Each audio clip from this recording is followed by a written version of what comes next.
Au 19e est une présentation de vos concessionnaires BMW du Québec. BMW, le plaisir de conduire. En collaboration avec Via Rail Canada, la façon humaine de voyager, et Desjardins, fier présentateur du championnat de Montréal.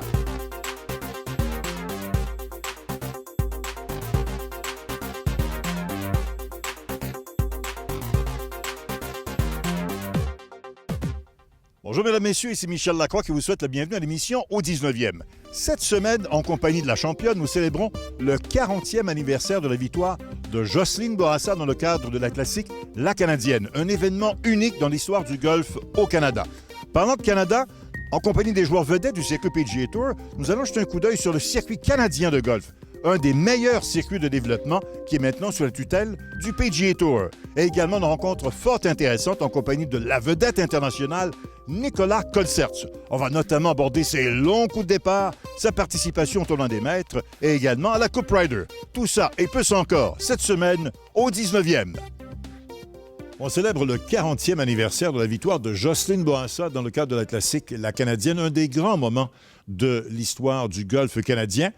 Avec nous au 19e, la championne bien sûr, et celui qui lui servait de cadet au club de golf municipal de Montréal pour cette victoire, Mario Brisebois, qui est un de nos fidèles collaborateurs.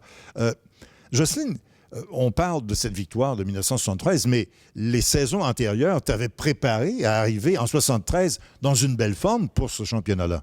Bien, c'est-à-dire qu'en 72, ma première année sur le circuit de la LPGA, que j'avais été aidée financièrement par Jean-Louis Lévesque, et il me comparait à la prévoyante, un de ses chevaux, et la prévoyante avait été nommée recrue de l'année, cheval de l'année, alors j'avais beaucoup de choses à faire. Et puis, en 73, bien malheureusement, j'avais eu une deuxième opération au genou gauche parce que j'avais joué à la fin de l'année 72 au basket. J'avais commencé à bien jouer au golf pendant 2 semaines avant l'événement. Alors Mario, qui connaissait bien le municipal, m'a bien guidée parce que j'ai pas pratiqué beaucoup cette semaine-là.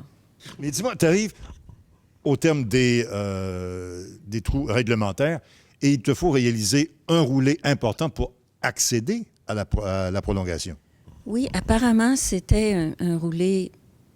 Les gens ont dit que c'était 15 pieds, 20 pieds, 25, mais je l'avais compté. C'était 30 pieds en courbe, de droite à gauche, et je savais exactement où la balle, à la vitesse où elle était pour aller dans le trou.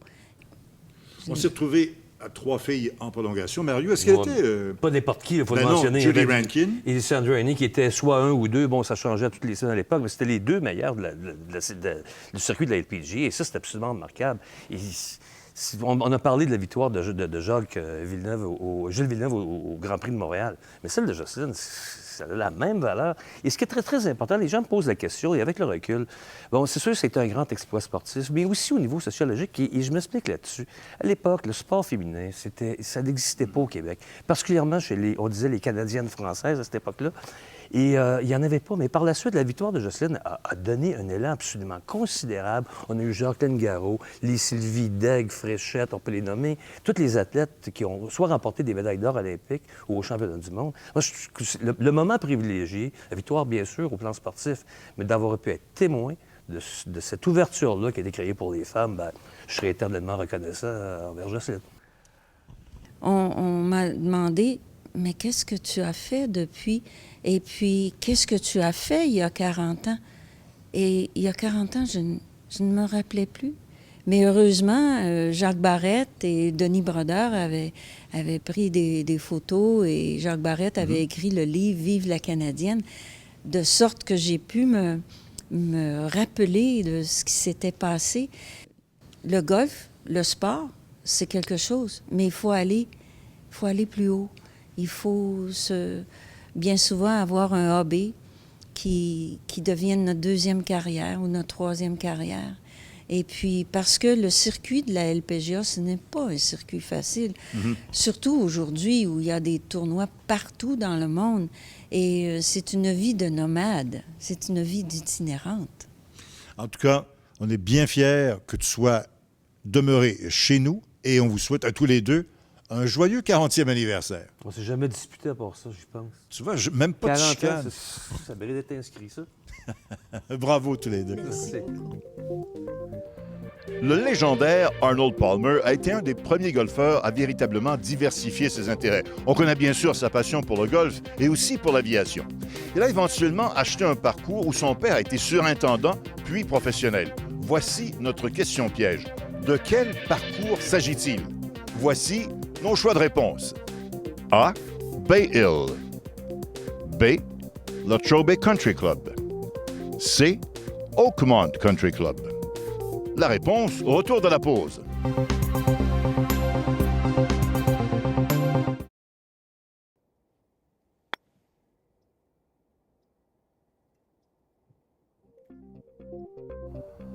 Je vous rappelle donc notre question. Arnold Palmer a acheté un parcours où son père a agi en tant que surintendant et professionnel. De quel parcours s'agit-il?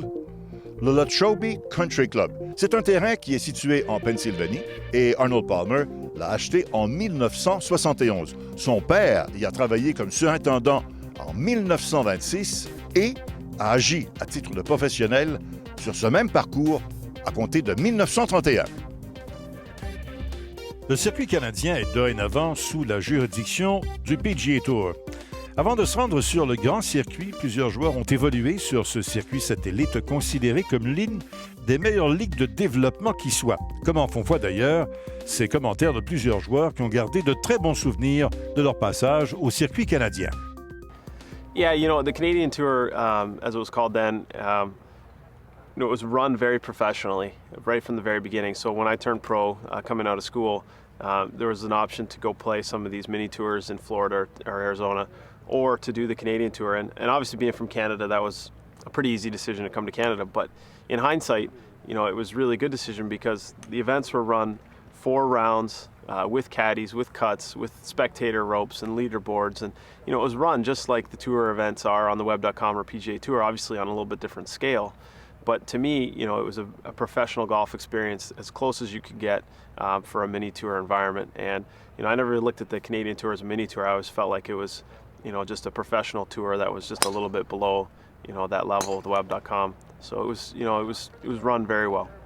The camaraderie and the traveling with all the guys. I remember I drove one year from Vancouver Island all the way across and took the ferry out to Newfoundland. So I drove the entire country that year, and it was really, I mean, just seeing the entire country and the fans. Golf is big in Canada. People just don't realize how supportive they are and how much they love and have a passion for the game of golf. So it was great rolling into all the different towns and meeting people, and it was a very local community type event where everybody came out and supported, and everywhere you went they were thankful that you were there. So it was I learned to play professional golf in Canada, and I'll never forget it. 8, maybe 9 events this year that you can get up there and play those events, and you play well throughout the course of the tour, you can you know, bypass that Q school and get right out there. So I think that's a nice incentive. Plus, it's a great place to play. Obviously, our country's beautiful, and you play in some great places, and you get great fan support at all the events they go to. So it's a very valuable tour, and you know, hopefully, some sponsors will see how much value there is, and they can help the tour even grow even more. Right, sure, you got to play good on every stage that you play or every tour you play, but up there, you're walking, you're caddy. You know, hotel to hotel or homes. People open their homes out and cook you dinners, and it's the same out here. You know, it's. I just think some of the mini tours out here, you write a check for an entry and you get in the cart and go play and use a laser, and I just don't think that prepares you as good as some other things do. It's the exact same golf just at a slightly smaller level. You know, at the time we had some television coverage, and you have a Wednesday Pro-Am, and it's 4 rounds with a 36-hole cut. So everything is exactly the same. You're not riding in a golf cart. You're out there, you're walking with a caddy, and you're traveling from province to province each week. So all of that taught you the exact same thing of what you do on the PGA Tour. It's just the scale is just a little bit bigger here, and that's really the only difference. Le circuit compte cette année 9 tournois et débutera ses activités en Colombie-Britannique au mois de juin pour prendre fin avec le championnat des joueurs disputé à London, en Ontario, au mois de septembre. Cette chronique équipement est une présentation de Golf Town. Lancez votre meilleure saison à vie. Pierre, cette semaine, on est dans les souliers. Est-ce que c'est moi où il y a 10-15 ans, c'était facile de se trouver une paire de souliers parce qu'il y avait un modèle de chaussures de golf? Maintenant, avec les recherches et développements, les technologies et la mode, il y a moyen de se trouver une bonne pantoufle, mais il faut savoir certaines choses avant l'achat. Oui, en fait, on peut séparer le département des souliers en 2 catégories, autant chez les hommes que chez les femmes. Il y a les souliers à semelle fixe, très légers, aussi confortables que les souliers classiques qui offrent un maximum de support. Et en sachant qu'on marche environ 7 km pour une partie de golf, on veut quelque chose qui respire bien, mais on peut se poser la question, est-ce que j'ai besoin de structure ou mon pied a besoin d'être léger? Il y a quelques modèles qui offrent un peu des deux. La grosse nouveauté cette année, Adizero d'Adidas. On a utilisé plusieurs matériaux très légers, dont la semelle en Paybacks, fait en sorte que la semelle externe a une épaisseur de seulement 1,2 mm. Au final, la pesanteur du soulier est 10,11,6 pour une grandeur 9, par exemple. Wow! Fait qu'on a de la structure, on a du confort. Est-ce qu'il y a d'autres modèles dans cette catégorie? Oui, FootJoy avec le M-Project qui prône la liberté du mouvement. Chez Nike, on a le Lunar Control, un soulier un peu plus gros, mais léger pour sa dimension. Et si on a besoin d'un soulier un peu plus structuré, bien évidemment, il y a Puma, Nike, FootJoy, Callaway et j'en passe, qui offrent des modèles un peu plus structurés. Oui, si on cherche un soulier plus classique, on veut une large plateforme, un bon coussinage intérieur sur les parois et aussi s'informer sur la garantie d'imperméabilité. Généralement, ça tourne autour du 2 ans. Et en sachant, évidemment, il y a énormément de modèles, mais en sachant qu'il n'y a pas un pied qui est pareil, je vous donne ce conseil. Dès que vous trouvez une paire de chaussures qui est confortable d'entrée de jeu, n'hésitez même pas, parce que bien souvent, des maux de dos et des maux de genoux, ça part à la base avec une paire de souliers qui est mal ajustée. Merci, Pierre. Merci. À la semaine prochaine, tout le monde.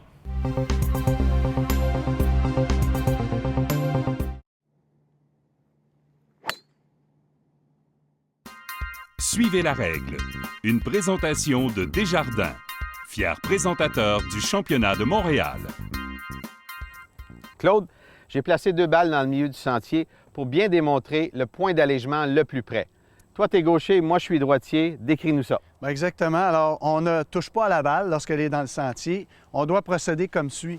Donc, premièrement, on vient prendre position ici du côté du sentier et avec un bâton par terre, je dépose un tee pour marquer mon emplacement. Une première mesure. Exactement. Je fais la même chose de l'autre côté, toujours en prenant un allègement complet du chemin parce qu'on ne peut pas garder les pieds sur le chemin quand on prend un allègement. Oui. Et à ce moment-là, on peut voir précisément que mon allègement pour moi va m'emmener du côté droit. À ce moment-là, je peux procéder pour ramasser la balle. Je vais venir prendre ma longueur de bâton que j'ai droit et laisser tomber la balle à l'intérieur. Et là, maintenant, la balle est en jeu. Évidemment, moi, je suis droitier, Claude, donc ce sera l'effet contraire. Mon point d'allègement le plus près du centre du sentier sera ici, mais l'arbre interfère avec mon élan. Fait que moi, je vais choisir l'option suivante, c'est de laisser la balle dans le milieu du chemin et la jouer là. Exactement. Parfait. Merci, Claude. Et c'est la règle au 19e.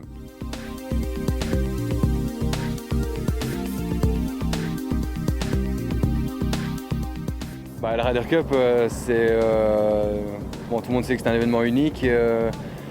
Maintenant, quand on en fait partie et on se rend compte de la place que ça prend sur la scène mondiale de sport, c'est juste...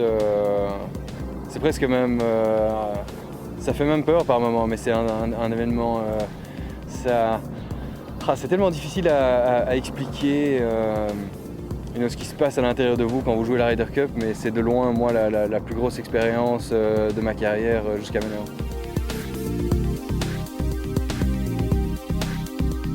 Le Masters est un tournoi incroyable. C'est pour moi, maintenant, après avoir joué pour la première fois, le tournoi qui m'a le plus marqué. Et le seul truc qui est dommage, c'est de devoir attendre 365 jours pour retourner à Augusta et de pouvoir de nouveau voir ce que je suis capable de faire sur ce parcours, parce que j'ai l'impression que c'est un parcours qui m'irait plutôt pas mal.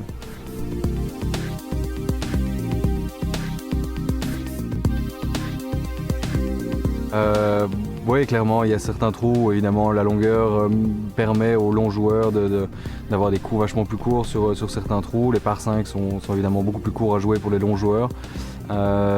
Mais Augusta est tellement différent des autres parcours. Il faut quand même vachement bien connaître les greens et il faut être assez efficace sur les greens pour réussir à faire une bonne semaine.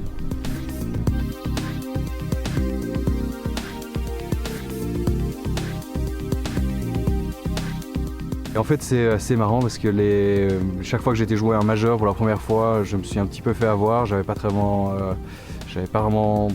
l'arsenal de coups qu'il fallait pour certains accès majeurs, que ce soit US Open, British ou Masters. Donc chaque fois que je suis retourné par contre une deuxième fois, j'avais l'impression d'être beaucoup mieux préparé et d'avoir tout l'arsenal de coups qui est plutôt efficace sur certains tournois qui sont quand même fort différents des tournois qu'on joue d'habitude sur le PGA Tour.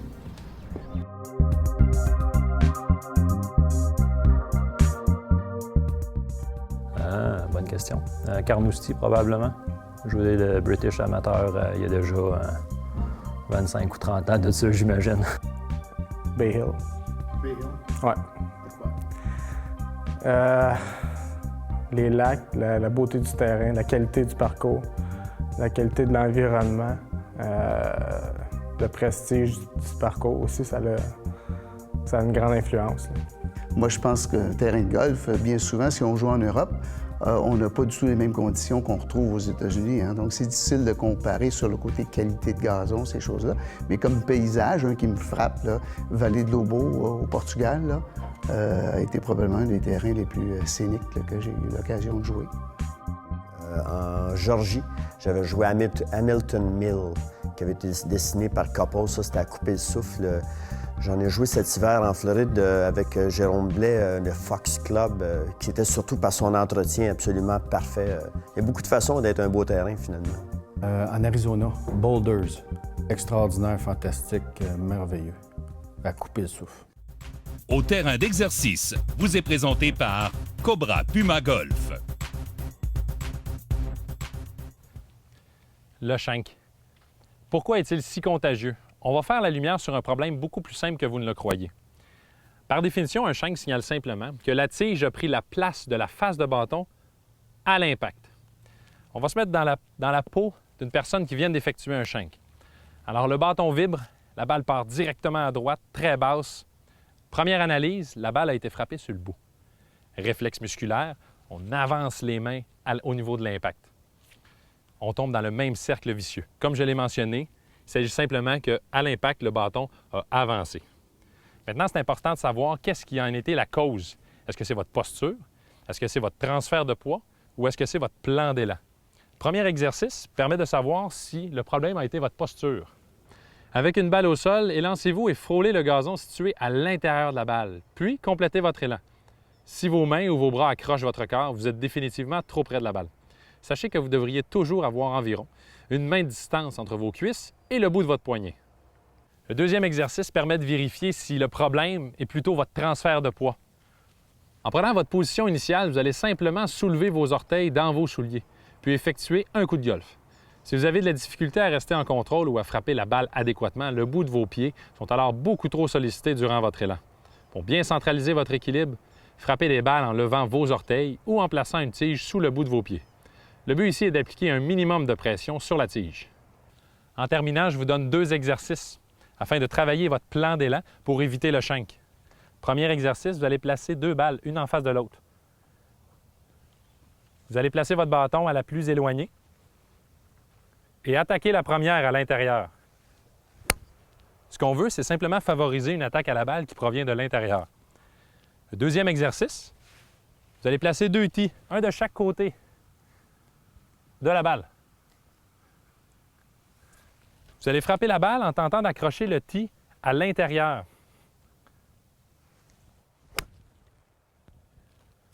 Puis progressivement, vous ne frappez que la balle et vous évitez les 2 tees.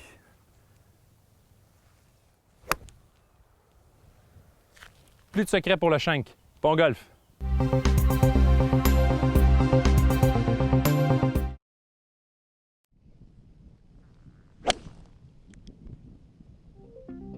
Cette semaine, je vous propose une petite devinette. On visite le théâtre du championnat canadien 2012, un club de golf qui est exclusivement réservé à ses quelques membres. Un autre indice, il a été pendant de longues années la propriété du golfeur professionnel Adrien Bigra. Avez-vous trouvé? Bienvenue au Griffon des Sources.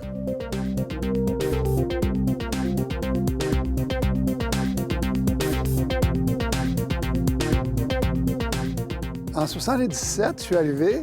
Le terrain existe depuis 1977. C'était de la famille Roger. Et j'ai été ici 30 ans comme propriétaire, à évoluer, à grossir avec... Il y avait seulement que 9. On a fait un autre 18 depuis. On avait une nature autre que les arbres que j'ai plantés, une nature extraordinaire, des cours d'eau, c'est vallonneux et c'était idéal pour un terrain de golf. And we were fortunate enough to be able to use that and not have to change a lot. We made a number of changes to the course. We've extended the length by moving some tees. We moved 4 or 5 greens. We remodeled them, not because we didn't like the other greens, we just didn't like where they were for our vision to create a course that's long enough to challenge the best players in the world. Le troisième, c'est un par 3 qui est d'une nature de la source, l'eau qui sort du sol d'une quantité extraordinaire, qui fournit un beau grand lac propre de toute beauté et qui est un beau défi de golf avec du bois autour du verre. Et le 15e, c'est un par 5 de 540 verges ou à peu près, là, qui est nouvellement des nouvelles trappes. C'est le seul trou d'ailleurs que j'ai fait 2 dans ma vie sur un par 5. We built a new par 3 last fall. It is now completed. We're just waiting for the roots to take hold and we can start working it to have it ready for the end of the month. Okay, le concept que la direction du Griffon des Sources a mis de l'avant, c'est d'avoir un club qui est totalement exclusif, probablement le club le plus exclusif au Canada. Alors, on est à la recherche d'un nombre restreint de membres, d'une quinzaine, d'un minimum de 15, un maximum de 20, qui profiteront des lieux comme si c'était leur propre demeure, leur propre maison, leur propre terrain de jeu. Et puis aussi, on veut faciliter la venue d'événements corporatifs qui sont pour des levées de fonds. Avec ses 7500 verges de long, le parcours du Griffon des Sources représente un réel défi pour les golfeurs aguerris. Mais grâce à son entretien impeccable, il demeure un parcours fort agréable à jouer pour tous les niveaux de golfeurs. Il faut le voir pour le croire. Marie-Christine Vaudry, au 19e. Alors voilà, c'est tout pour cette semaine. La semaine prochaine, je vous invite au royaume de TaylorMade, le manufacturier le plus populaire au cours des dernières années. Et nous allons, en leur compagnie, répondre à toutes vos questions. Où, comment et pourquoi. Et une rencontre également fort intéressante avec le jeune Australien Jason Day. Il a le don de se signaler lors des tournois majeurs, que ce soit au tournoi des maîtres ou encore à l'Omnium américain. On vous donne rendez-vous la semaine prochaine au 19e, là où on entend les meilleures histoires de golf.